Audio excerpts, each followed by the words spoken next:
Budget की meaning भी बता दिया था कि बजट जो है वो फ्रेंच वर्ड बुगेटे से निकला है, जिसका मतलब लेदर का बैग होता है। और बजट में जो है वो एक स्टेटमेंट है एस्टिमेट्स का, गवर्नमेंट की रिसीप्ट और गवर्नमेंट के एक्सपेंडिचर का during a financial year. Financial year मैंने आपको बताया था कि फाइनेंशियल ईयर जो होता है वो एक साल में 1 अप्रैल से 31 मार्च तक होता है। 1 अप्रैल से 31 मार्च तक ये फाइनेंशियल ईयर हमारा होता है, ये बात आप सभी लोग जानते हैं। ऑब्जेक्टिव्स ऑफ द बजट मैंने कल आपको पढ़ा दी थी, इसलिए अब इसकी डिटेल में मैं आपके सामने नहीं जा रही हूँ, क्योंकि मैंने आपको बताया था कि हम बजट क्यों बनाते हैं, क्योंकि इससे अकाउंटेबिलिटी जो है गवर्नमेंट की फिक्स होती है, एडमिनिस्ट्रेटिव एफिशिएंसी आती है, री एलोकेशन ऑफ रिसोर्सेज हम करते हैं, इसी तरह हम रीडिस्ट्रीब्यूशन करते हैं इनकम और वेल्थ का, कि हम समाज में इनकम और वेल्थ की इक्वलिटी लाने के लिए अगेन रिसोर्सेज को कैसे री एलोकेट करेंगे और इनकम और वेल्थ को जो है समाज में इक्वल करने की कैसे कोशिश करेंगे। इसके अलावा जो है मैंने आपको बताया था कि इससे इकोनॉमिक स्टेबिलिटी भी आती है। तो अब इनकी डिटेल्स में मैं नहीं जा रही हूँ, कल ये सब मैंने आपको बहुत डिटेल में पढ़ा दिया था कि बजट क्या होता है, बजट की टेक्निक क्या होती है, ऑब्जेक्टिव्स क्या होते हैं, बजट कितने टाइप का होता है, बैलेंस बजट, अनबैलेंस्ड बजट, इसी तरह रिवेन्यू बजट, कैपिटल बजट, इसी तरह हम परफॉर्मेंस बेस्ड बजटिंग कैसे करते हैं। ये सारी बातें मैं आपको पहले बताती हूँ। इवन बजट का प्रोसेस भी, कि बजट इंडिया में कैसे बनना शुरू होता है और कहाँ से इसका प्रोसेस स्टार्ट होता है, और जब ये आपके सामने पेश होता है और जिस रूप में आता है उसके पहले कौन कौन सा प्रोसेस चलता है। हम आते हैं important facts of the budget. ये मैं आपको इसलिए पढ़ा रही हूँ क्योंकि ये कॉम्पिटिटिव पॉइंट ऑफ व्यू से आपके बहुत इंपॉर्टेंट है। ये सारी बातें आपके कंपटीशन में आएंगी। देखिए, पहला बजट जो इंडिया में था वो 7 अप्रैल 1860 को प्रेजेंट हुआ, और इसे प्रेजेंट किया जेम्स विल्सन ने। जेम्स विल्सन को हम फादर ऑफ बजट के नाम से भी जानते हैं। जब अगर आपके एग्जाम में ये क्वेश्चन आए कि फादर ऑफ बजट कौन है, तो उसका आंसर होगा जेम्स विल्सन। और फर्स्ट बजट प्रेजेंट किया गया था 1860 में, यानी कि ब्रिटिश टाइम में 7 अप्रैल को। इंडिपेंडेंट इंडिया का जो फर्स्ट बजट था, मैंने आपको बताया इन हमारा जो है देश वो आजाद हुआ था 15 अगस्त 1947 को। तो पहला बजट जो हमारा इंडिया का स्वतंत्र भारत का जो बजट पेश किया गया वो षणमुगम चेट्टी ने प्रेजेंट किया था, और ये 28 नवंबर 1947 को जो है पेश किया गया था। और ये एक इंटरिम बजट था, थोड़े समय के लिए पेश किया गया था। इसके बाद जो है first budget of Republic India. देखिए, रिपब्लिक इंडिया का मतलब क्या है, आप जानते हैं कि 26 जनवरी 1950 को हमारा देश एक रिपब्लिक बना और इंडियन कॉन्स्टिट्यूशन जो है वो लागू हुआ, और कॉन्स्टिट्यूशन लागू होते ही हमारा देश रिपब्लिक बना। तो पहला बजट जो है रिपब्लिक इंडिया का वो जो है प्रेजेंट किया था हमारे वित्त मंत्री जॉन मथाई ने, और ये पेश हुआ था 28 फरवरी 1950 को। इसको यहाँ थोड़ा सा करेक्ट करना पड़ेगा। इसके बाद जो है मैक्सिमम टाइम, सबसे ज्यादा बार आज तक जिसने बजट को प्रेजेंट किया है वो हमारे वित्त मंत्री हैं मोरारजी देसाई। ये भी अक्सर कंपटीशन में क्वेश्चन आता है कि सबसे ज्यादा बार बजट अब तक किसने पेश किया है, तो वो मोरारजी देसाई हैं, और इन्होंने 10 टाइम्स जो है अब तक टोटल अपना बजट जो है पेश किया। टोटल 10 टाइम्स इन्होंने बजट को पेश किया मोरारजी देसाई ने। इंदिरा गांधी जो है वो हमारी फर्स्ट विमेन फाइनेंस मिनिस्टर थी जिन्होंने की बजट को प्रेजेंट किया। उन्होंने प्रेजेंट किया 28 फरवरी 1970 को। निर्मला सीतारमन जिन्होंने अभी हाल ही का बजट प्रेजेंट किया है, वो सेकंड विमेन है इंडिया की जिन्होंने की बजट पेश किया है।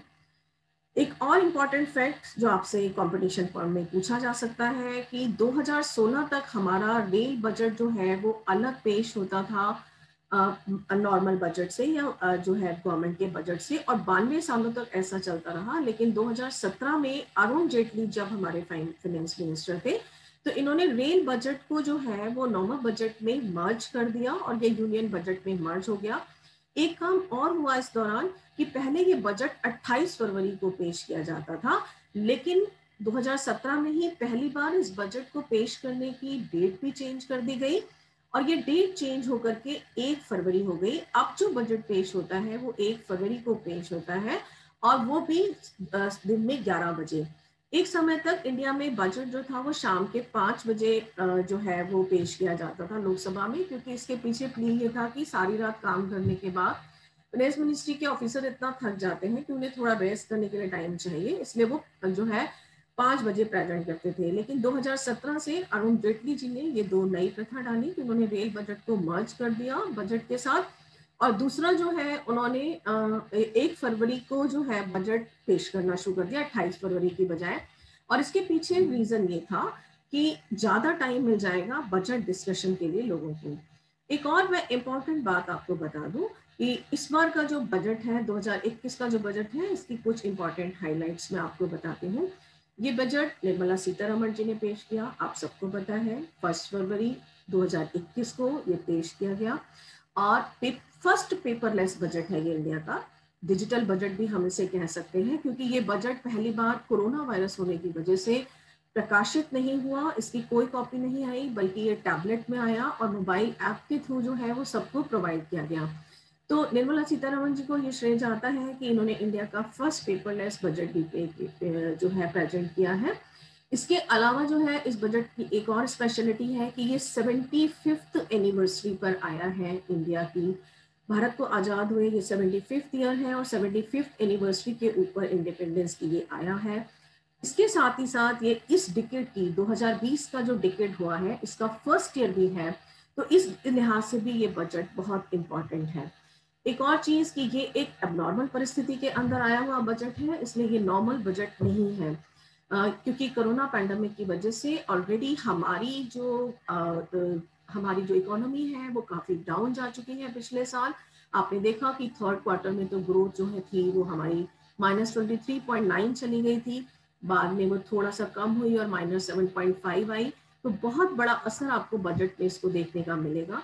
इसके अलावा जो इस बजट को प्रेजेंट करने का उन्होंने टाइम लिया वो था 1.49 मिनट, यानी कि 1 घंटा 50 मिनट के लगभग उन्होंने ये बजट पेश किया। 11 बजे ये बजट शुरू हुआ और जो है 12:49 पे ये बजट खत्म हुआ। तो 1.49 मिनट्स टोटल टाइम था जो इसने लिया।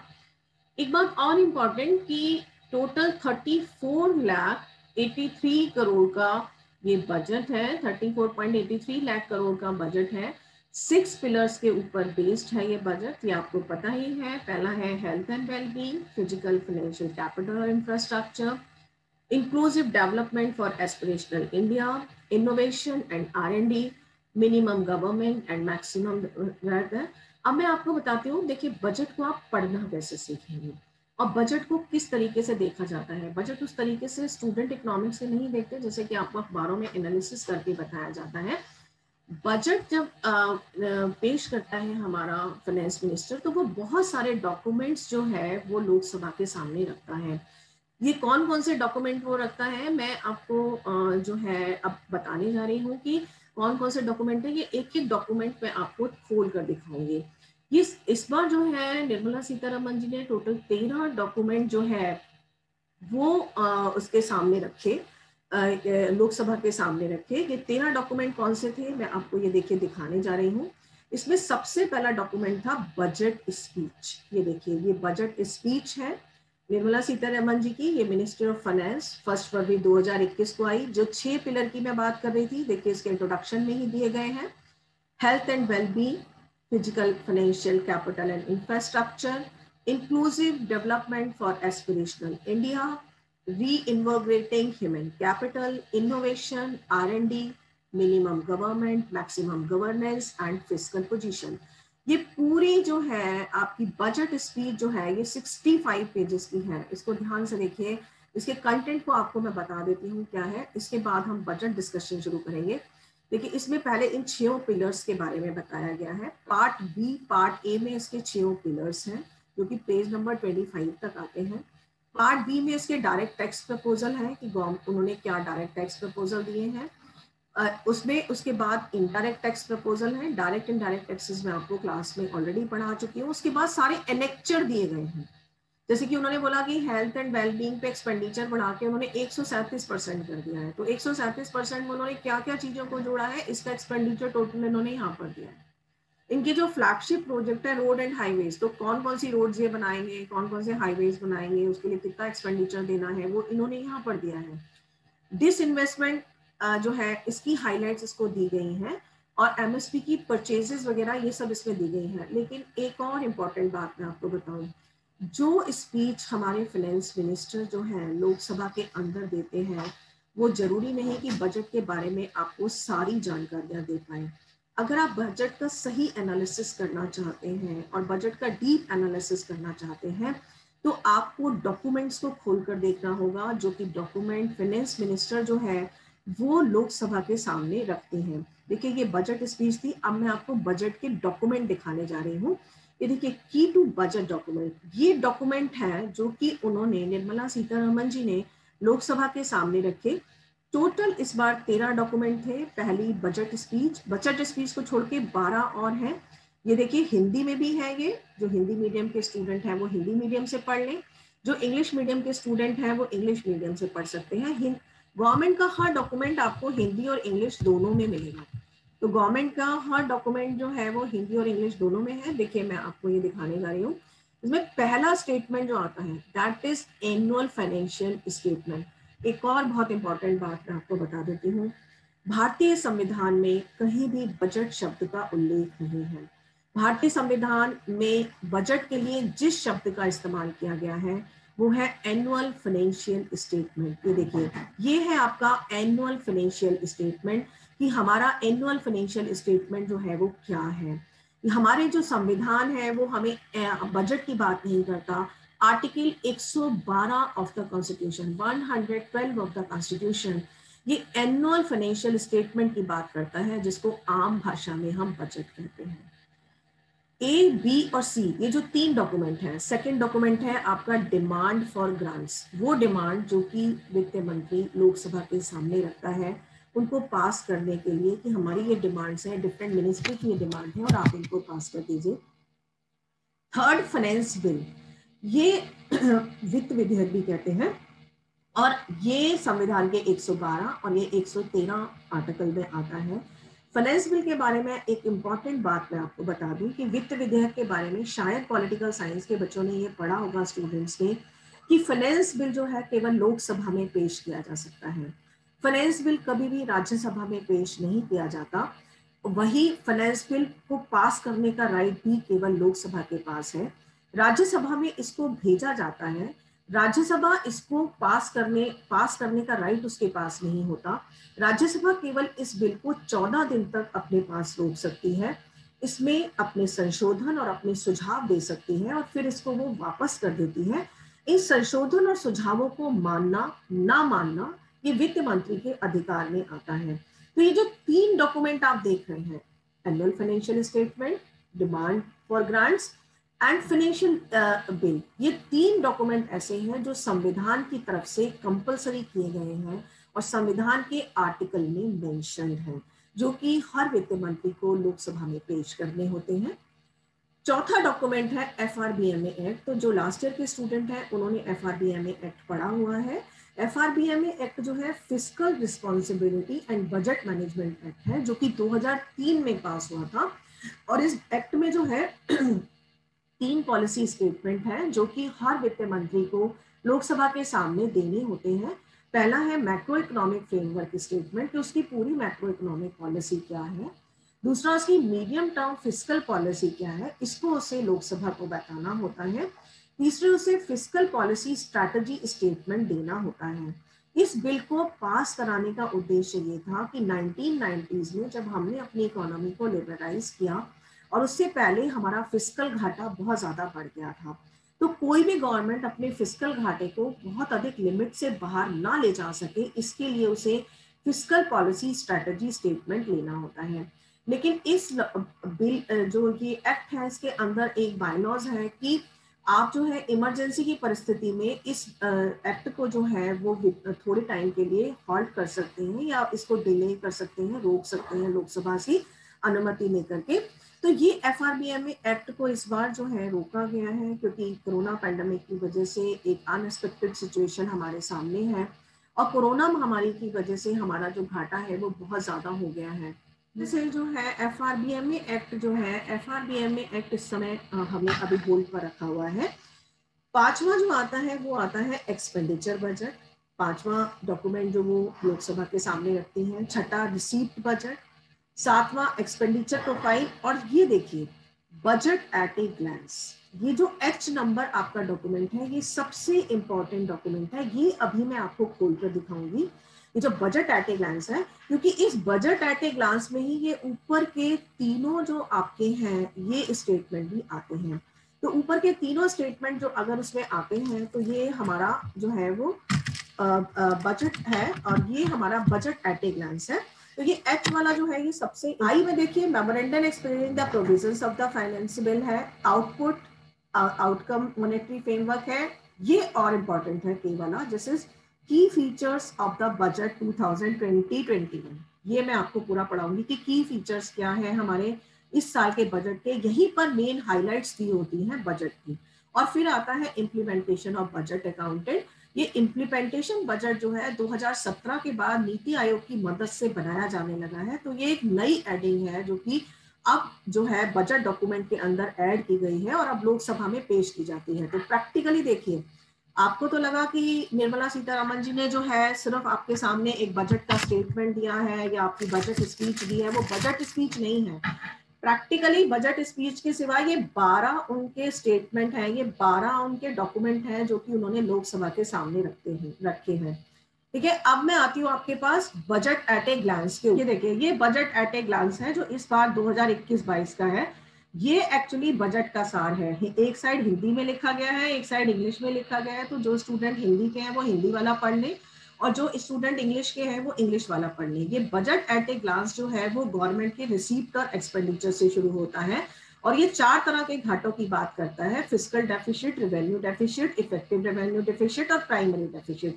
इन चारों घाटों को नीचे एक्सप्लेन किया गया है कि फिस्कल डेफिसिट क्या होता है। फिस्कल डेफिसिट का मतलब है कि गवर्नमेंट को जितना भी रेवेन्यू होता है, सारी की सारी उसकी रेवेन्यू रिसीप्ट और प्लस उसकी जितनी भी कैपिटल रिसीप्ट है जिसकी उसकी कोई लाइबिलिटी नहीं होती, अगर उनको जोड़ दिया जाए और उसका टोटल एक्सपेंडिचर घटा दिया जाए तो हमें फिस्कल डेफिसिट प्राप्त हो जाता है। ठीक इसी तरह रेवेन्यू डेफिसिट का क्या मतलब है? रेवेन्यू डेफिसिट का मतलब होता है कि अगर गवर्नमेंट का रेवेन्यू जो है, रेवेन्यू ज्यादा हो जाता, अगर गवर्नमेंट का रेवेन्यू एक्सपेंडिचर ज्यादा हो जाता है और गवर्नमेंट के रिसीप्ट कम है तो इसका मतलब गवर्नमेंट को घाटा होगा, और अगर इसका उल्टा होता है यानी कि गवर्नमेंट के रिसीप्ट ज्यादा होते हैं और एक्सपेंडिचर कम होता है तो गवर्नमेंट का बजट सरप्लस बजट बनेगा। ठीक इसी तरह इफेक्टिव रेवेन्यू डेफिसिट में हम रेवेन्यू डेफिसिट और से जो होता है उसमें हमने जितनी भी ग्रांट कैपिटल एसेट बनाने के लिए दी है उसको हम जोड़ देते हैं। इसी तरह प्राइमरी डेफिसिट में इंटरेस्ट पेमेंट घटा देते हैं। तो ये बजट एट ए ग्लांस देखिए, ये सबसे इंपॉर्टेंट डॉक्यूमेंट है सारा बजट समझने के लिए। देखिए, इसमें बजट एट ए ग्लांस में सब कुछ एक साथ दिया गया है। सबसे पहले आपकी रेवेन्यू रिसीप्ट है, 3 साल का इसमें विवरण दिया जाता है। 2019-20 में एक्चुअली में हमारी रेवेन्यू रिसीप्ट कितनी हुई, 2020 में हमने एस्टिमेट कितना लगाया, क्योंकि हर साल हम एस्टिमेट ही लगाते हैं। मैंने अभी आपको बजट की डेफिनेशन में बताया कि बजट जो है वो गवर्नमेंट के रेवेन्यू और एक्सपेंडिचर का एस्टिमेट है कि आप एस्टिमेट कैसे लगाओगे। तो एस्टिमेट जो हमने लगाया और एक्चुअली में खर्चा कितना हुआ, तो गवर्नमेंट ने एस्टिमेट लगाया कि उसे 20,20,000 करोड़ का जो है रेवेन्यू होगा, लेकिन एक्चुअली में कोरोना पैंडेमिक की वजह से ये बहुत कम हुआ। इस बार उसका अनुमान है कि उन्हें इतना रेवेन्यू होगा। अब रेवेन्यू रिसीप्ट भी मैंने आपको क्लास में पढ़ाया है कि रेवेन्यू को हम गवर्नमेंट के 2 पार्ट में बांट सकते हैं, टैक्स रेवेन्यू और नॉन टैक्स रेवेन्यू, तो ये दोनों भी दिए गए हैं। इसी तरह कैपिटल रिसीप्ट मैंने आपको बताया था कि गवर्नमेंट को जो रिसीप्ट होते हैं या टोटल इनकम होती है वो 2 तरीके से होती है, या तो रेवेन्यू रिसीप्ट के रूप में होगी या कैपिटल रिसीप्ट के रूप में होगी। और कैपिटल रिसीप्ट के 3 पार्ट होते हैं: recovery of loans, other receipt और बोरोइंग और अदर लाइबिलिटीज। तो ये जो दोनों हैं अगर हम इनको मिला देंगे तो टोटल रिसीप्ट हमारे आ जाएंगे। देखिए, ये सबसे इंपॉर्टेंट है। अब देखिए, जो 2019-20 में है वो हमारा टोटल रिसीप्ट जो था वो 26,86,000 करोड़ रुपए था। पिछले साल हमने लगाया अनुमान कि ये बढ़ करके 30,42,000 करोड़ रुपए हो जाएगा, लेकिन हुआ ये ज्यादा खर्च। देखिए, ये ज्यादा हमारा संशोधित अनुमान इतना रहा और ये 34,50,000 करोड़ रुपए हो गया। और इस साल हमारा अनुमान है कि हमें जो टोटल रिसीप्ट होगा वो 34,83,000 करोड़ का होगा। जो बात मैंने आपको पहले बताई कि इस साल का बजट कितना है जी, 34,83,000 34.83 लाख करोड़ का बजट है। तो वो चीज यहां से निकल कर आती है कि बजट हमारा कितना है। जहां हम टोटल एक्सपेंडिचर देख रहे हैं, टोटल रिसीप्ट और टोटल बजट एक्सपेंडिचर बजट में हमेशा बराबर होंगे। तो हमारा खर्चा भी 34,83 करोड़ रुपए है और हमारी रिसीप्ट भी जो है वो 34.83 लाख करोड़ रुपीज है। इसीलिए जब आपने अखबारों में बजट पढ़ा तो उन्होंने भी यही बोला कि इस साल का बजट जो है 34.83 लाख करोड़ का है और वो यहाँ से निकल कर आता है, बजट के इस डॉक्यूमेंट से निकल कर आता है। अब इसमें उन्होंने इसे पूरा खोलकर बताया है कि जो हमारा टोटल एक्सपेंडिचर होगा वो रेवेन्यू अकाउंट पर कितना होगा, इंटरेस्ट पेमेंट पे हम कितना करेंगे, एड जो हम देते हैं कैपिटल क्रिएशन करने के लिए, कैपिटल एसेट के निर्माण के लिए, उसमें हम कितना पैसा देंगे, कैपिटल अकाउंट पर कितना खर्चा होगा, ये फिगर्स में दिया गया है। इसी तरह जिन 4 घाटों की मैं बात कर रही थी वो इसमें दिए गए हैं। रेवेन्यू डेफिसिट हमारा कितना होगा, इफेक्टिव रेवेन्यू डेफिसिट कितना होगा, फिस्कल डेफिसिट कितना होगा, प्राइमरी डेफिसिट क्या होगा। इन पैरेंथेसिस में जो है ये भी बताया गया कि रेवेन्यू डेफिसिट का मतलब क्या है। तो अगर 10 में से आप -1 कर दोगे तो आपको रेवेन्यू डेफिसिट मिल जाएगा। और ये पैरेंथेसिस जो है ये आपको बता रहा है कि रेवेन्यू डेफिसिट जो है वो हमारे टोटल बजट का कितना परसेंट, तो ये 5.1% है। इफेक्टिव रेवेन्यू डेफिसिट 4.1% है, फिस्कल डेफिसिट 6.8% है और प्राइमरी डेफिसिट 3.1% है। ठीक है, ये डेफिसिट्स मैं अभी आपको दोबारा भी डिटेल में पढ़ा दूंगी। ये सबसे इंपॉर्टेंट है जो अखबारों में अक्सर आता है कि रुपया आता कहाँ से है और रुपया जाता कहाँ पर है। तो ये फिगर आपने अक्सर देखा होगा। देखिए ये बजट में एक्चुअली डॉक्यूमेंट में मैं आपको ये फिगर बता रही हूँ। तो इस साल जो पैसा आएगा वो आपका कहाँ से आएगा और कहाँ पे जाएगा। तो देखिए सबसे पहले मैंने बोला कि डायरेक्ट टैक्स लगाती है गवर्नमेंट। डायरेक्ट टैक्स कौन से हैं, 2 टैक्स है हमारे, एक तो इनकम टैक्स है और एक कॉर्पोरेशन टैक्स है। तो रुपए में से 14 पैसे हमारे इनकम टैक्स से आएंगे और 13 पैसे जो है वो हमारे कॉर्पोरेशन टैक्स से आएंगे। इसी तरह ये 3 क्या है, ये हमारे इनडायरेक्ट टैक्सेस हैं। तो सीमा शुल्क से हमारे 3 पैसे आएंगे, केंद्रीय उत्पाद शुल्क से 8 पैसे आएंगे, जीएसटी जो हमने लगाया हुआ है जीएसटी से 15 पैसे आएंगे। मैं अभी नॉन टैक्स रेवेन्यू की बात कर रही थी, क्लास में मैंने आपको सोर्सेज भी पढ़ाए थे, तब भी आपको बताया था कि गवर्नमेंट का बहुत बड़ा major part non tax revenue से आता है। इस साल 6 पैसे जो है वो नॉन टैक्स रेवेन्यू से आएंगे, 5 पैसे जो है वो नॉन डेट कैपिटल रिसीप्ट से आएंगे। लेकिन इस पार्ट को देखिए, चूंकि खर्चा बहुत ज्यादा है, आमदनी हमारी इतनी है नहीं, तो इस साल सबसे ज्यादा पैसा जो आएगा वो आएगा उधार लेकर के। गवर्नमेंट बहुत बड़ी मात्रा में उधार लेगी, जिस बात को हम कह रहे हैं कि फिस्कल घाटा 9.56% हमारा हो गया। तो आप इसे लास्ट ईयर देखिए, ये लास्ट ईयर का इन्होंने ऊपर दिया हुआ है। लास्ट ईयर 20 पैसे केवल हमने उधार लेकर के काम किया था, लेकिन इस साल 36 पैसे जो है हम उधार लेकर के अपने बजट के घाटे की पूर्ति करेंगे। यानी कि 16 पैसे ज्यादा हो गए और ये 16 पैसे ये सारे के सारे इसमें से कम हो गए। टोटल अगर आप इन्हें लगा के देखेंगे तो ये 100 पैसों का जोड़ है कि रुपया कहाँ से आता है। 1 रुपए में 100 पैसे होते हैं, तो 100 पैसों का ये पूरा बाइफर्केशन दिया गया है कि कैसे है। तो आप देखिए डायरेक्ट टैक्स से होने वाली इनकम जो पहले 35 पैसे थी वो घट के 27 पैसे ही रह गई। इनडायरेक्ट टैक्स से होने वाली इनकम जो है जो पहले 29 पैसे थी वो इस बार घट करके केवल आपकी जो है 26 पैसे ही रह गई। नॉन टैक्स रेवेन्यू तो बहुत ज्यादा कम हो गया, पहले 10 पैसे था अब केवल 6 पैसे रह गया। नॉन डेट कैपिटल रिसीव भी थोड़ा कम हो गया और ये सारा पैसा इसमें जुड़ गया। यानी कि इस साल हमें बहुत ज्यादा मात्रा में उधार लेना पड़ेगा और जब हम इसे उधार लेंगे तो आप बिलीव कर सकते हैं कि आने वाले टाइम में इंटरेस्ट बर्डन भी हमारे ऊपर पड़ेगा। लेकिन इस बार इसकी चिंता हम लोग नहीं कर रहे हैं क्योंकि सबसे बड़ी प्रॉब्लम ग्रोथ की है, इकोनॉमी को ऊपर उठाने की है। सारे इकोनॉमिक्स ने उनको ये सलाह दी थी कि इस बार आप खूब खर्च कीजिए क्योंकि सबसे पहले लोगों का रोजगार वापस करना है, अर्थव्यवस्था में तेजी लानी है, अर्थव्यवस्था में ग्रोथ लानी है। तो ये है कि रुपया कहाँ से आता है। अब रुपया कहाँ से आने का मतलब तो हो गया कि टोटल रिसीप्ट हमारी कहाँ से आती है। पिछले पेज पर इन्होंने ये फिगर्स में दी थी, ये इन्होंने चार्ट के थ्रू समझाई है। अब आता है कि रुपया जाता कहाँ पर है, यानी कि हम खर्च कहाँ कहाँ पर करते हैं। तो देखिए रुपया कहाँ कहाँ पर जाएगा। सेंट्रली स्पॉन्सर्ड स्कीम पर 9 पैसे खर्च करेंगे, सेंट्रल सेक्टर की स्कीम पर हम 13 पैसे खर्च करेंगे। सबसे ज्यादा खर्च होगा ब्याज पर, 36 पैसे उधार ले रहे हो तो इसका ब्याज भी जाएगा। ब्याज देखिए पिछले साल 18 पैसे था, इस साल बढ़ के 20 पैसे हो गया। तो ब्याज में देखिए इंक्रीमेंट हो गया अपने आप और ये कई सालों तक आपको दिखाई देगा। इसी तरह डिफेंस का बजट सेम है, 8 पैसे पहले था 8 पैसे अब है, क्योंकि इसमें हम कोई कटौती नहीं कर सकते। डिफेंस हमारी एटमोस्ट रिक्वायरमेंट है और इसमें कोई कटौती पॉसिबल नहीं है। लेकिन सब्सिडीज देखिए बढ़ गई, ये हमारे लिए खतरे का पॉइंट है। आगे जाकर मैं आपको बताऊंगी कि इंडियन गवर्नमेंट जो है वो 3 चीजों में सब्सिडी देती है। एक फर्टिलाइजर सब्सिडी देती है, एक पेट्रोलियम सब्सिडी देती है और फूड सब्सिडी देती है। इस बार जो सब्सिडी बढ़ी है वो सारी की सारी फूड में बढ़ी है, खाने की चीजों में बढ़ी है। पेट्रोलियम सब्सिडी बल्कि कम हुई है हमारी, और जो है फर्टिलाइजर सब्सिडी भी वो है, लेकिन सबसे ज्यादा सब्सिडी हमारी फूड में बढ़ी है। इसी तरह फाइनेंस कमीशन, पिछले साल भी फाइनेंस कमीशन के थ्रू हम जितना पैसा देते थे तो हमारा 10 पैसे जाता था, इस साल भी उतना जा रहा है। इसी तरह स्टेट का जो शेयर है टैक्सेस का, पिछले साल 16 पैसे था लेकिन इस साल ये घट गया है। पिछले साल 20 पैसे हम स्टेट्स को दे रहे थे लेकिन इस साल ये घट के 16 पैसे हो गया है, तो यहाँ पे कटौती हुई है स्टेट के शेयर में। लेकिन जो है सब्सिडीज में बढ़ोतरी हो गई है। पेंशन पे राहत जरूर मिली है, पहले 6 पैसे पेंशन के रूप में दे रहे थे लेकिन अब हम 5 पैसे दे रहे हैं। अदर एक्सपेंडिचर हमारा सेम का सेम है और हम 10 पैसे अदर एक्सपेंडिचर के रूप में दे रहे हैं।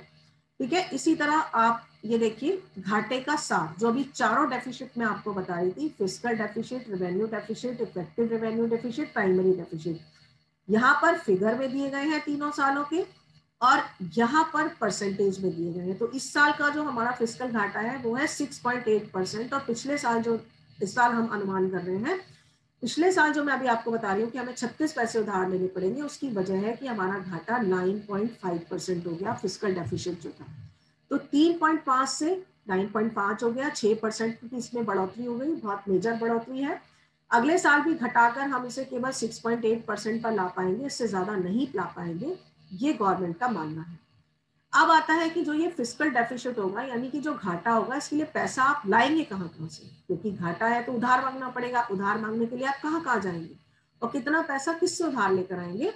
तो ये वाला पार्ट जो है कि sources of financing of fiscal deficit, इसमें गवर्नमेंट जो है ये बताती है कि आपको ये फिस्कल डेफिसिट जो है पूरा करने के लिए आप कहाँ कहाँ जाएंगे। तो मार्केट से हम इतना पैसा उधार लेंगे, स्मॉल सेविंग की सिक्योरिटी से इतना पैसा उधार लेंगे, स्टेट के प्रोविडेंट फंड से इतना पैसा उधार लेंगे, दूसरी रिसीप्ट और डेट से हम इतना पैसा उधार लेंगे, और एक्सटर्नल डेट से हम इतना पैसा उधार लेंगे। ये चीज हमें इसमें बताई गई है। अब आता है घाटे की प्रवृत्तियां। ये चारों घाटे हैं, उनकी प्रवृत्तियां दिखाई गई हैं। देखिए पहले ये लगातार नीचे जा रहा था, एकदम 2021 में कोरोना पैंडेमिक की वजह से ऊपर उठ गया, 9.5% हो गया। जो बात ऊपर में आपको बता रही थी ये अब ग्राफ के थ्रू बताई है, अगले साल गिर के ये 6.8% हो जाएगा। यही बात गवर्नमेंट ने अब ग्राफ के थ्रू बताने की आपको कोशिश की है। जो सोर्सेज ऑफ डेफिसिट फाइनेंसिंग पिछले उसमें मैं फिगर्स के रूप में आपको बता रही थी, यहाँ पर ग्राफ के रूप में है, तो इसको मैं पहले एक्सप्लेन कर चुकी हूँ। हम आगे बढ़ेंगे। प्राप्तियां, कहाँ कहाँ से गवर्नमेंट पैसा लाएगी, तो देखिए रेवेन्यू रिसीप्ट गवर्नमेंट ने बताए हैं कि टैक्स रेवेन्यू हम कहाँ से लाएंगे, कितना लाएंगे, टैक्स रेवेन्यू हमें कितना होगा, इनकम टैक्स कितना होगा, वेल्थ टैक्स खत्म हो गया है, पहले भी आपको मैं कई बार बता चुकी हूँ, कस्टम से कितना होगा, यूनियन से कितना होगा, सर्विस टैक्स से कितना पैसा आएगा, इसके बाद जीएसटी कितना होगा हमारा, ये सब इसमें बताया गया है। तो इसी तरह जो हमारी रेवेन्यू रिसीप्ट के बाद जो है कैपिटल रिसीप्ट कितना होगी वो इस चार्ट में दिखाई गई है। अब आता है कर प्राप्तियों का रुझान, कि कर हमें कितना कितना मिल रहा है और कैसे कैसे मिल रहा है। तो ये देखिए ये ग्रॉस टैक्स है हमारा, टोटल टैक्स हमारे पास कितना आ रहा है। टोटल टैक्स दो पार्ट में डिवाइड होता है, डायरेक्ट टैक्स और इनडायरेक्ट टैक्स। तो डायरेक्ट टैक्स से पैसा आपको यहाँ पे मिल रहा है, इनडायरेक्ट टैक्स से पैसा आपको यहाँ पे मिल रहा है। तो ये आप देख रहे हैं कि इनडायरेक्ट और डायरेक्ट टैक्स से पैसा कितना आ रहा है। इस साल भी 14 और 13 पैसे आएगा, तो ये यहाँ पर जाकर मिल रहे हैं। अब देखिए इसी में आता है केंद्र की निवल प्राप्तियां, नेट रिसीप्ट जो है वो कितनी होंगी, वो आपको यहाँ पर दिखाई दे रही है, नेट रिसीप्ट कितनी है।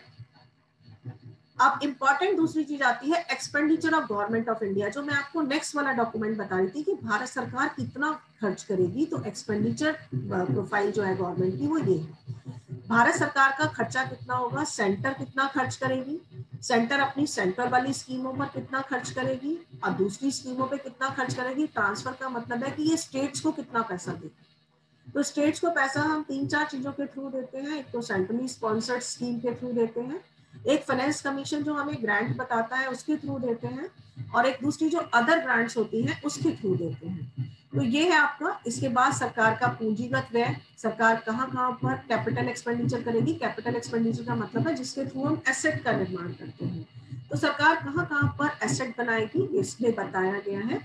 इसके बाद आता है कि कंपोजिशन ऑफ एक्सपेंडिचर, एक्सपेंडिचर का पूरा कंपोजिशन दिखाया गया। देखिए कि गवर्नमेंट जो है वो कहाँ कहाँ पर खर्च करती है, और इसमें फिर आपका पूंजीगत व्यय जो ऊपर मैं आपको फिगर्स में बता रही थी वो यहाँ पर ग्राफ में है।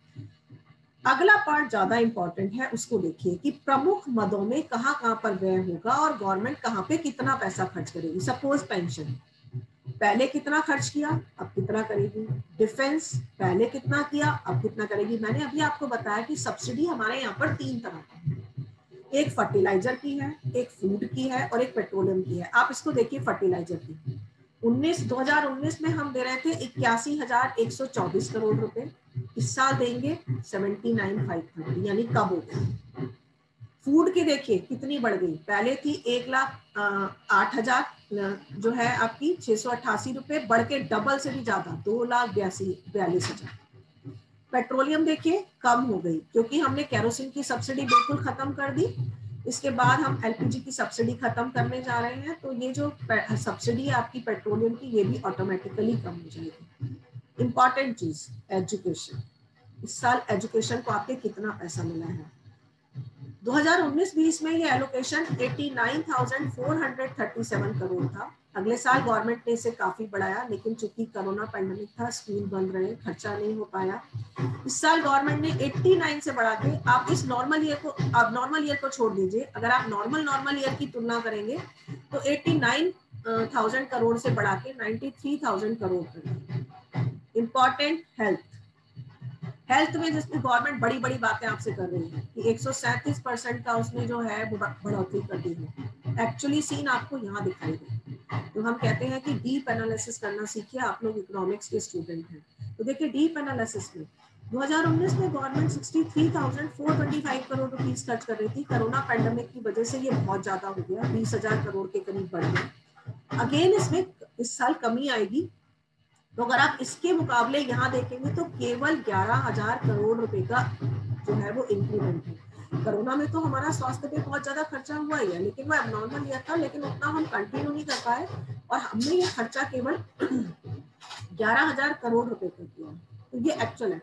इसको मैं आपको एक ग्राफ की सहायता से समझाती हूँ जो गवर्नमेंट ने अगला दी। ये देखिए बहुत बढ़िया ग्राफ आपको एक्सपेंडिचर समझाने के लिए। गवर्नमेंट का सबसे ज्यादा खर्चा इंटरेस्ट पे हो रहा है, सबसे बड़ा,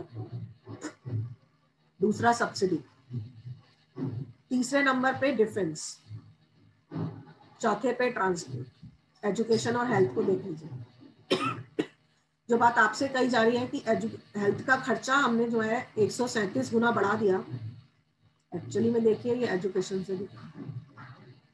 इसमें गवर्नमेंट ने थोड़ी सी आंकड़ों की बाजीगरी की। एक तो इसमें कोरोना वायरस के लिए उन्होंने जो वैक्सीन दी है, हेल्थ में 35,000 करोड़ रुपए उसे जोड़ दिया, प्लस वाटर और सैनिटेशन के लिए उन्होंने जो खर्चा दिया है वो सारा उन्होंने हेल्थ में जोड़ के दिखा दिया और उसे प्रिवेंटिव हेल्थ के अंदर लाकर खड़ा कर दिया। तो हमें लगता है कि गवर्नमेंट ने एक्चुअली इसमें बहुत ज्यादा खर्चा किया है, लेकिन ऐसा नहीं है।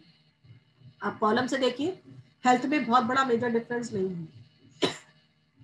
इसी तरह ट्रांसफर टू स्टेट, ये देखिए ये इतना है। तो ये व्यय की मुख्य प्रवृत्तियां आप देख लीजिए या व्यय की मुख्य मदद देख लीजिए। ये ट्रांसफर है, ये इस डॉक्यूमेंट को देखिए, ये भी बहुत इंपॉर्टेंट है। स्टेट से यूनियन में ट्रांसफर किस तरीके से होगा उसके बारे में सारा दिया गया है। टोटल बजट 34.83 लाख करोड़ का है। इसमें से आपकी एक्सपेंडिचर वाला पार्ट सारा ये दिया हुआ है और रिसीप्ट वाला पार्ट ये दिया हुआ है। ऑलरेडी मैं डिटेल में आपको पढ़ा चुकी हूँ, इसलिए यहाँ बहुत ज्यादा नहीं बताऊंगी, या इतना बता देती हूँ। एक्सपेंडिचर में गवर्नमेंट कहाँ कहाँ कितना खर्चा करेगी जो ऊपर फिगर में दिया गया था, अब उन्होंने हमें चार्ट के थ्रू समझाने की कोशिश की है। ठीक इसी तरह जो गवर्नमेंट रेवेन्यू रिसीप्ट करेगी और गवर्नमेंट कैपिटल रिसीप्ट करेगी, तो ग्रॉस रेवेन्यू उसका टैक्स से कितना आएगा, जीएसटी से कितना आ रहा है, कस्टम से कितना आ रहा है, यूनियन एक्साइज ड्यूटी से कितना आ रहा है, ये सारा का सारा इसमें बताया गया है। इनकम से कितना आ रहा है, कॉर्पोरेशन टैक्स से कितना आ रहा है, ये इसमें बताया गया है। सबसे इंपॉर्टेंट डॉक्यूमेंट, अगर आपको गवर्नमेंट के बजट का सही एनालिसिस करना है तो ये देखिए कि प्रमुख योजनाओं पे गवर्नमेंट कितना खर्चा करने जा रही है। अगर डीप एनालिसिस आप करना चाहते हैं तो उसकी तरफ देखिए, इसमें हर योजना के बारे में लिखा है। अगर उस योजना के बारे में आप मोटा मोटा बात ये जान लीजिए, एक्सपेंडिचर बढ़ता है तो इसका मतलब गवर्नमेंट उसे इंपॉर्टेंस दे रही है। अगर इसमें गवर्नमेंट का एलोकेशन कम हो जाता है तो इसका मतलब गवर्नमेंट जो है उसमें इंटरेस्टेड नहीं है या उसे और ज्यादा बढ़ाना नहीं चाहती। जैसे मनरेगा 2019-20 में से 71,000 करोड़ का बजट दिया गया था। 2020-21 में तो बहुत ज्यादा देना पड़ा, क्योंकि आपको मालूम है कि हमारे सारे माइग्रेंट वर्कर जो है वो गांव की तरफ लौटे। जब ये माइग्रेंट वर्कर हमारे गांव की तरफ लौटे तो इनको रोजगार चाहिए था, और मनरेगा ने उस समय उन्हें बहुत सहारा दिया, और मनरेगा के थ्रू उनको थोड़ा रोजगार मिला, थोड़ी इनकम हाथों में मिली, तो मनरेगा का खर्चा हमारा काफी बढ़ गया। लेकिन इस साल हम इसे नॉर्मल ईयर कंसीडर कर रहे हैं, इसलिए इसमें बजट बस थोड़ा सा 1,500 करोड़ के करीब बढ़ाया गया। इसी तरह बाकी सारी स्कीम देखिए। बहुत इंपॉर्टेंट ब्लू रिवॉल्यूशन, आप लोग जानते हैं अक्सर कंपटीशन में आती है। ब्लू रेवोल्यूशन क्या होता है? जो मछली पालन से जुड़ी हुई है। ब्लू क्या होता है? ओशन, मछली पालन से जुड़ी हुई है। देखिए इसमें एलोकेशन पहले 442 करोड़ रुपए था, जस्ट डबल से भी ज्यादा करती है। ग्रीन रिवॉल्यूशन, खेती। ग्रीन रिवॉल्यूशन देखिए, एवर ग्रीन रिवॉल्यूशन की हम बात कर रहे हैं। 19 में मैं कंपैरिजन इसका और इसका इसलिए कर रही हूँ क्योंकि ये एक एबनॉर्मल ईयर है। यहाँ या तो खर्चा बहुत ज्यादा हुआ होगा कोरोना पैंडेमिक की वजह से, या खर्चा बहुत कम हुआ होगा। तो इसीलिए मैं आपको जो कंपैरिजन कर रही हूँ वो 2019 का कर रही हूँ, 2019-20 में जो खर्चा हुआ और 21-22 में जो हुआ। ग्रीन रिवॉल्यूशन पे पहले 9,895 करोड़ था, जो अब बढ़कर 13,408 करोड़ रुपए होगा, जो कि अच्छा है। यानी कि जो है किसानों वगैरह को इससे काफी मदद मिलेगी। इंपॉर्टेंट चीज, सबसे इंपॉर्टेंट, जल जीवन mission, rural drinking water mission. देखिए एलोकेशन कितना बड़ा जो है, 10,000 30 1,00,000 करोड़, जस्ट 5 गुना, 50,000 11 करोड़, यानी 5 गुने का मतलब जानते हैं? अगर एक साल में गवर्नमेंट 5,000 गुना इस पर लगाना चाहती है, 10,000 से ये केवल यहाँ 11,000 करोड़ हुआ, लेकिन यहाँ 50,000 करोड़ हो गया। इंपॉर्टेंट चीज जल जीवन मिशन के बारे में आपको मैं बताऊं। जल जीवन मिशन प्रधानमंत्री का ड्रीम प्रोजेक्ट है। आपने गांव में अक्सर देखा होगा कि महिलाएं जो हैं सिर पे मटकियां रखकर, सिर पे बर्तन रख करके जो है नदी से पानी लेने जाती हैं या कुएं से पानी लेकर जाती हैं। पिछले 70 सालों में, 75 सालों हमारे देश को आजाद हुए हो गए, लेकिन किसी ने भी इस बारे में नहीं सोचा कि क्या इस हालत से हमारी स्त्रियों को निजात नहीं दिलाई जा सकती। क्या जरूरी है कि वो घर में से बाहर जाकर के इतना टाइम वेस्ट करें केवल पानी लाने के लिए? क्या उनको पाइप के थ्रू पानी नहीं पहुंचाया जा सकता? जल जीवन मिशन इसी सोच का परिणाम है। 2019 में जब प्रधानमंत्री मोदी दोबारा आए तो उन्होंने 2014 में एक स्वच्छ भारत मिशन चलाया था, और सबसे पहले हर घर में शौचालय की स्थापना की थी। तब भी ये एक असंभव सा कार्य लग रहा था कि इतना बड़ा देश, इतनी डाइवर्सिटी वाला, इतनी पेट्रियार्कल सोच, क्या हर आदमी अपने घर में शौचालय बनाएगा? और बनाएगा भी तो क्या यूज करेगा? लेकिन वो संभव हुआ, और हमारा देश स्वच्छ भारत मिशन का 1 पार्ट पूरा कर चुका है, और पूरा देश में जो है हम सारी जगह शौचालय बना चुके हैं। और अब स्वच्छ भारत मिशन 2 चल रहा है। जल जीवन मिशन विमेन एम्पावरमेंट का एक और सबसे बड़ा उदाहरण कि जो है हमारी प्रधानमंत्री जो है महिलाओं के बारे में कितना सोचते हैं। वो महिलाएं जो सुदूर गांव में या अपने पहाड़ों पर दूर दूर से जाकर पानी लाती हैं, क्यों ना उनको पाइप वाटर पहुंचाया जाए। इसलिए इसमें एलोकेशन देखिए जस्ट 5 गुना एक साल में कर दिया गया है। आपको विश्वास नहीं होगा, 2019 में जब वो पावर में आए तो उन्होंने इस मिशन को कामयाब करने के लिए स्पेशल एक मंत्रालय खोला, जल शक्ति मंत्रालय, और इसके थ्रू ये टारगेट दिया गया कि अगले 5 सालों में हर घर के अंदर पाइप वाटर पहुंचाया जाएगा, और 2024 इसका टारगेट फिक्स किया गया। आपको विश्वास नहीं होगा, मैं अभी थोड़े दिनों पहले इस जल जीवन मिशन का पूरा एनालिसिस पढ़ रही थी कि इस समय तक हमारे 2 राज्य, गोवा और तेलंगाना, इन दोनों राज्यों में जो है 100% घरों में पाइपलाइन वाटर पहुंचाया जा चुका है।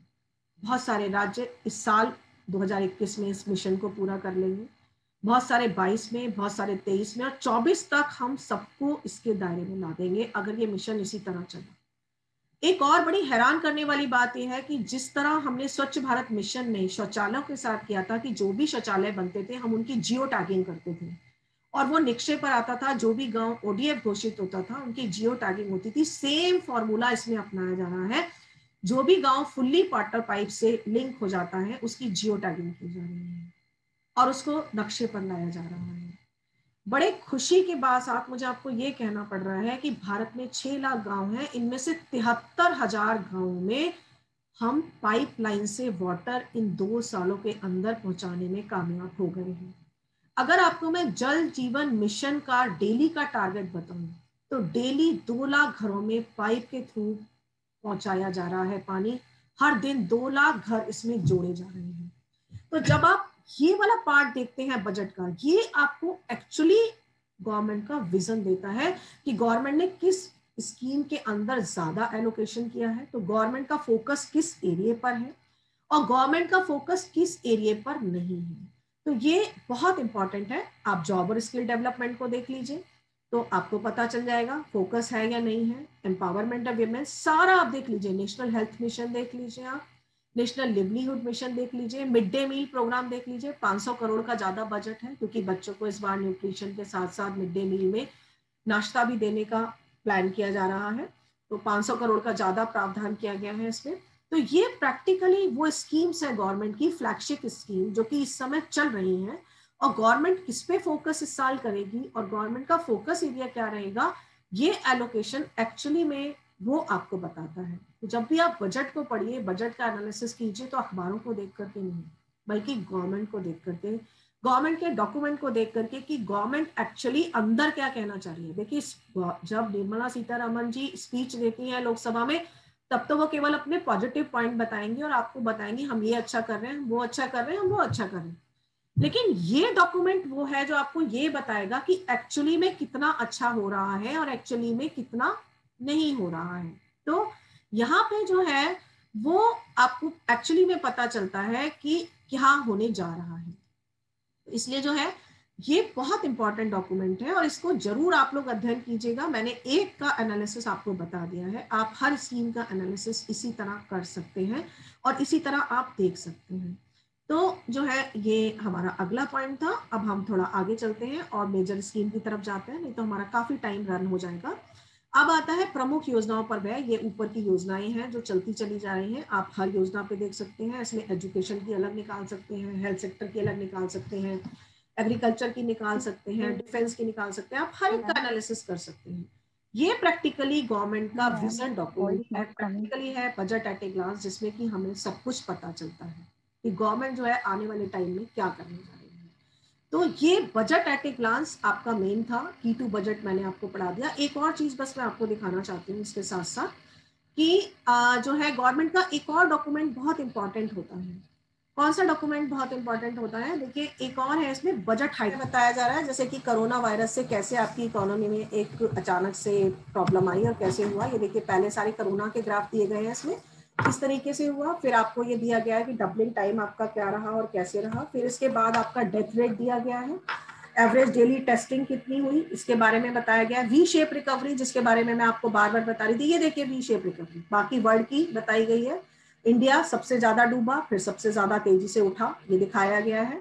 आईआईपी दिखाया गया है, इन्फ्लेशन है, आत्मनिर्भर भारत अभियान, ये उसके ग्राफ है, ये आप लोग देख लीजिएगा। ये सारे डॉक्यूमेंट मैं आपकी गूगल क्लासरूम पर भी पोस्ट कर दूंगी और ये गवर्नमेंट की वेबसाइट पर भी अवेलेबल है, वहां से भी आप ले सकते हैं और इनकी स्टडी कर सकते हैं। तो आत्मनिर्भर भारत अभियान जो उन्होंने अपनी बजट स्पीच में बोला, उसको उन्होंने कितने स्टिमुलस दिए आत्मनिर्भर भारत अभियान के लिए, जो 5 पैकेजेस उन्होंने दिए, डिफरेंट डिफरेंट रिफॉर्म्स किए एनर्जी में, एमएसएमई में, माइग्रेंट वर्कर के लिए, वो सारी स्कीम्स के बारे में इसमें बताया गया है। हेल्थ मैंने अभी बताया कि उन्होंने बोला 137% हमने बजट बढ़ा दिया। तो हेल्थ में उन्होंने क्या क्या शामिल किया, प्रिवेंटिव, क्यूरेटिव और वेलबींग। तो प्रिवेंटिव और क्यूरेटिव में मैंने बताया कि केवल 11% का बजट बढ़ा है, लेकिन प्रिवेंटिव में उन्होंने सैनिटेशन और वाटर को जोड़ के इसे 137% का कर दिया। वेलबींग को इसमें जोड़ा इन्होंने, पोषण अभियान को जोड़ा। तो क्या क्या चीजों को इसमें जोड़ करके उन्होंने इतना बड़ा बजट बनाया हेल्थ का, आप इसको पूरा चेक कीजिए। एक्सपेंडिचर प्रोफाइल में ये सारा दिया गया है, एक्सपेंडिचर पूरा ये दिया गया है। हेल्थ का आउटले देखिए 2020-21 में 94 करोड़ था, अब बढ़ के 2,23,000 करोड़ हो गया। तो इन्होंने बोला 137 करोड़ है, लेकिन अभी मैंने आपको एक्सपेंडिचर प्रोफाइल में पूरा दिखाया था कि एक्चुअली ये 11% है। चूंकि इसमें कोरोना वैक्सीन के लिए जो 35,000 करोड़ रुपए दिए गए हैं, पोषण के लिए जो दिए गए हैं, और इसके अलावा जो है आपके जो वाटर और सैनिटेशन के लिए जोड़ दिए गए हैं वो मनी भी इसमें जोड़ दिया गया है। इसी तरह इंडस्ट्री के बारे में सारा ग्राफ ये आपको बताता है। इंफ्रास्ट्रक्चर के बारे में सारा ग्राफ ये आपको बताता है इंफ्रास्ट्रक्चर के बारे में, क्योंकि ये भी उनका एक पिलर है। उज्ज्वला योजना, जिसके लिए गवर्नमेंट ने इस बार ज्यादा एलोकेशन किया है और 1 करोड़ ज्यादा महिलाओं को इसके साथ जोड़ा जाएगा, क्योंकि फोकस है इनका महिलाओं के ऊपर। पहले जो स्वच्छ भारत मिशन में शौचालय बने थे वो भी महिलाओं के लिए थे। मकान की बात वही, अब जल जीवन मिशन के बारे में मैंने आपको बताया, उज्ज्वला योजना के बारे में बताया। तो ये विमेन एम्पावरमेंट के सबसे मेजर सोर्स हैं और ये वो फंडामेंटल्स है इकोनॉमी के जो मजबूत किए जा रहे हैं। और अगर ये फंडामेंटल्स मजबूत हो गए तो आप मान के चलिए कि गांव में एक मेजर चेंज आएगा। अगर हम हर घर पे पानी पहुंचाने में कामयाब हो जाते हैं, पाइप पर इलेक्ट्रिसिटी ऑलरेडी पहुंच चुकी है। 2018-19 में हमने 18 तक ये कंप्लीट कर लिया। इलेक्ट्रिसिटी आज हर गांव में है, हर घर में है, हर घर में कनेक्शन है। तो इलेक्ट्रिसिटी का मिशन हमारा पूरा हो गया, शौचालय का मिशन हमारा पूरा हो गया, जैम का मिशन हमारा पूरा हो गया, जनधन वाला आधार योजना, जनधन अकाउंट सबके खुल गए, आधार कार्ड सबके बन गए, मोबाइल सबके लिंक हो गए, उससे डायरेक्ट बेनिफिट ट्रांसफर उसके थ्रू किया जा रहा है। तो जैम योजना भी इनकी पूरी हो गई।